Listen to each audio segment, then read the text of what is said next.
Bu bulchka Instagramda mendan boshqa hamma tayyorlab ko'ribdi. Shuning uchun men ham tayyorlashga qaror qildim. Bu uchun har doimgidek drojjevoy testo kerak bo'ladi, faqat bu safar ikkita. Bittasiga kakao qo'shib qilamiz, a bittasini oddiy. Sezgan bo'lsanglar, men hamma xamirlarimni oddiy qilib tayyorlayman. Sutsiz, tuxumsiz, margarinsiz. Shunda sizlar qiynalmasdan tayyorlashinglar uchun agar mabodo o'xshamay qolsa, ko'p mahsulotinglar isrof ham bo'lmaydi. Agar xuddi mendaqa tayyorlasanglar, точно o'xshab chiqadi. Xullas shunaqa ikkita yumshoq xamir tayyorlab olamiz va ularni 1-1,5 soatga ko'tarilishga olib qo'yamiz. Keyin esa tagiga oppoq xamirchamizni yoyib olamiz.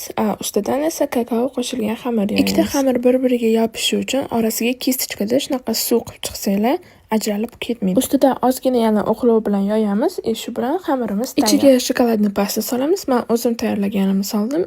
Ustidan yana ozgina shokolad solamiz. Keyin esa akkuratno ruletga o'raymiz.